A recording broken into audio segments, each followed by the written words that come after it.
जी, आज के इस वीडियो में स्वागत है। आज हम क्लास 9 के लिए बताने जा रहे हैं वाक्य के प्रकार और खासकर अर्थ की दृष्टि से वाक्य कितने प्रकार के होते हैं। जैसा कि आपने पहले भी वीडियो देखा होगा, शब्द पद की बात किए थे। वाक्य है क्या? हिंदी व्याकरण में वाक्य से ही सब कुछ बनता है। शब्दों का वह सार्थक समूह जब व्याकरण की कसौटी पर कस कर यानी व्याकरण के दृष्टिकोण से संज्ञा सर्वनाम से युक्त होकर क्रिया बनती है, वो वाक्य कहलाते हैं। सार्थक शब्दों का एक ऐसा गठन जो एक निश्चित अर्थ देता हो, वही वाक्य कहलाता है। वाक्य दो तरह के होते हैं। एक रचना के आधार पर, बनावट के आधार पर वाक्य बनते हैं। बनावट के आधार पर क्या है वाक्य, और दूसरा है वाक्य जो बना उसका अर्थ क्या है, अर्थ के आधार पर वाक्य। तो आज हम बताएंगे वर्ग 9 के लिए अर्थ के आधार पर वाक्य क्या है। वाक्य अर्थ के आधार पर कितने प्रकार के होते हैं। साधारण सी बात है कि अर्थ की दृष्टि से वाक्य के प्रकार। सामान्य वाक्य है, किसी प्रकार का वाक्य है, उसमें अर्थ क्या बता रहा है, उस आधार पर हम उसका वर्गीकरण करते हैं, उसको बांटते हैं। तो पहला है अर्थ के आधार पर आता है 8 प्रकार के वाक्य होते हैं।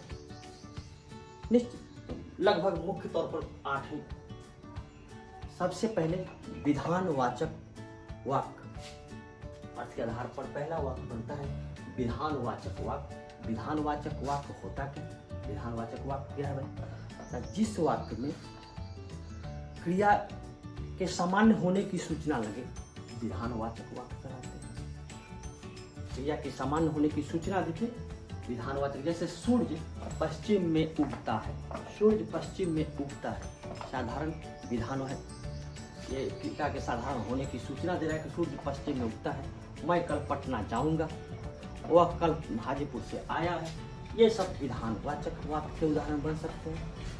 विधानवाचक। अब आप समझ गए विधानवाचक। दूसरा है निषेध वाक्य। निषेध का मतलब है निषेध माने नहीं हो के सेंस में, नकारात्मक से वाक्य जिसको कह सकते हैं निषेध वाक्य। माने वाक्य का एक ऐसा प्रकार जिस वाक्य के देखने से लगे कि किसी चीज के न होने की, क्रिया के न होने की सूचना प्रतिपादित हो रहा है। जैसे मैं कल नहीं जाऊंगा,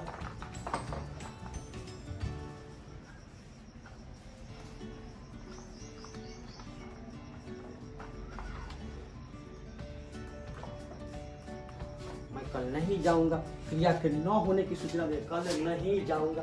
नहीं, जिस वाक्य में नहीं लगा हुआ रहे, ना लगा हुआ रहे, वो निषेधवाचक वाक्य कहलाते हैं। जिस वाक्य में क्रिया के न होने की सूचना लगे, किसी नकारात्मकता वाक्य पर प्रतिपादित करता हो, वैसे वाक्य निषेध वाक्य कहलाते हैं। तीसरा है प्रश्नवाचक वाक्य। प्रश्नवाचक वाक्य में एक ऐसा वाक्य जो कौन क्या से जुड़ा रहे। कौन क्या, तो वाक्य में प्रश्न पूछा जाए, वाक्य में कोई प्रश्न करता हो, संज्ञा प्रश्न कर रहा हो, सर्वनाम प्रश्न कर रहा हो, कोई प्रश्न की सूचना प्रतिपादित हो, वो प्रश्नवाचक वाक्य कहलाता है। जैसे कौन आ रहा है, चिन्ह ऐसा लगा रहेगा प्रश्नवाचक वाक्य में। ये चिन्ह कौन आ रहा है, कौन क्या उसकी पहचान है। प्रश्नवाचक वाक्य में बिल्कुल साधारण बात, प्रश्नवाचक वाक्य में कौन क्या से युक्त वाक्य होगा, चिन्ह ऐसा लगा रहेगा, हम प्रश्नवाचक वाक्य उसको कहते हैं। चौथा है विस्मयादि बोधक वाक्य। अब इस विस्मयादि बोधक का मतलब हो गया, विस्मयादि बोधक माने विस्मय माने आश्चर्य, कुछ ऐसा भाव आश्चर्यचकित कर देने वाला हो, शोक मिला देने वाला हो, ऐसा भाव। विस्मय जो चौंका देने वाले वाक्य हो, जिस वाक्य में विस्मय होने का बोध हो, अचंभित होने का बोध हो, विस्मयादि बोधक वाक्य कहलाते हैं।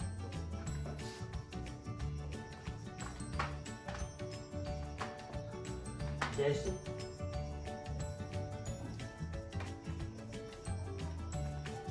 वाह तुम आ गए। ये चिन्ह लगा, विस्मय का यह चिन्ह है।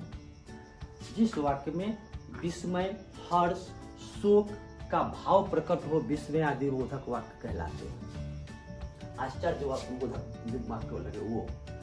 पांचवा है आज्ञावाचक वाक्य। वैसा वाक्य जिस वाक्य में संज्ञा, सर्वनाम कुछ आदेश देता हो, किसी को कुछ आदेश दिया जा रहा हो, कहा जा रहा हो। जैसे आज्ञावाचक, जैसे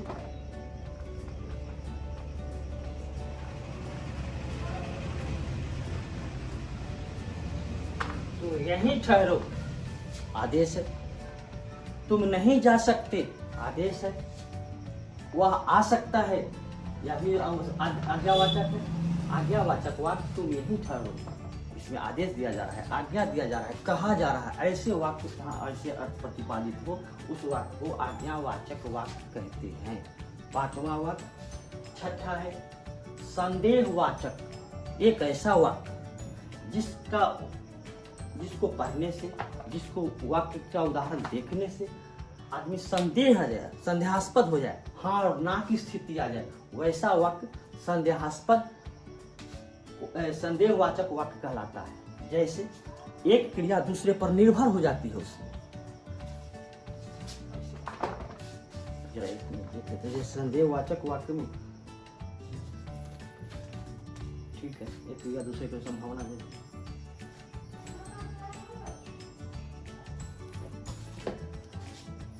इसमें क्रिया के होने में संदेह लगे, वह संदेहवाचक वाक्य कहलाता है। जैसे शायद,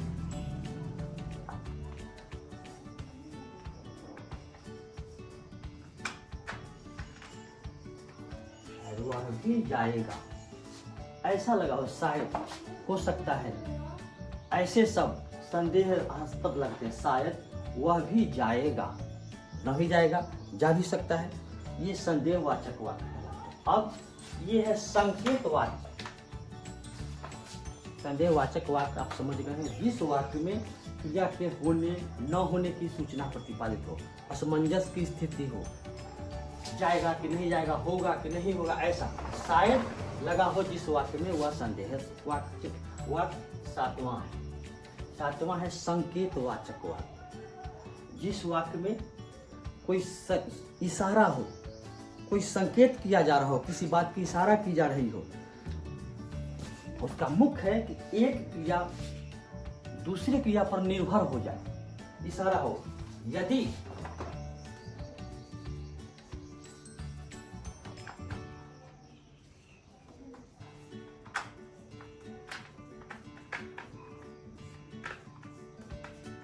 फसल ठीक होता,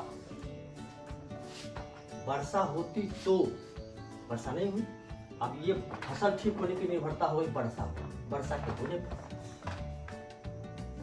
ठीक होना, ये फसल ठीक होता, यह निर्भर हो गया इस पर, इस इशारा है। अगर यह होती तब, अगर यदि से जुड़ा वाक्य, वह संकेतवाचक वाक्य कहलाता है।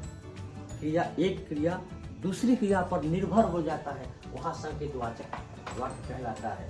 इच्छा और है, आठवां है, अंतिम है इच्छावाचक वाक्य। जिस वाक्य में किसी प्रकार की इच्छा जाहिर की जा रही हो, संज्ञा की, सर्वनाम की किसी कार्य होने में कुछ इच्छा हो, जैसे इच्छा होने वाले के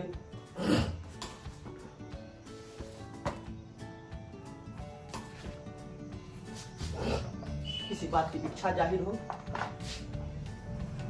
जैसे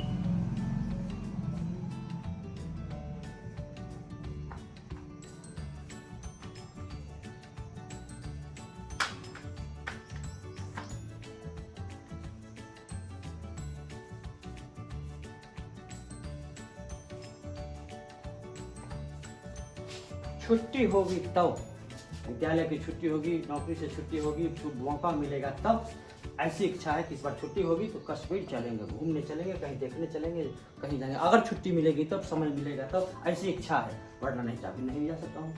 इच्छावाचक वाक्य में किसी वाक्य में किसी कार्य के होने की, क्रिया के होने की इच्छा जाहिर की जाए, वो इच्छावाचक वाक्य कहलाता है। आपने देखा कि वाक्य अर्थ की दृष्टि से 8 प्रकार के होते हैं: विधानवाचक, निषेधवाचक, प्रश्नवाचक, विस्मयादिबोधक, आज्ञावाचक, संदेहवाचक, संकेतवाचक और इच्छावाचक। ये 8 प्रकार के वाक्य हैं। थोड़ा सा देख लीजिए कि वाक्य के दूसरा क्या प्रकार है। अब दूसरे प्रकार के होते हैं रचना, बनावट की दृष्टि से। तो बनावट की दृष्टि से मैंने अगले वीडियो में बताया था 3, केवल दिमाग में रखने के लिए।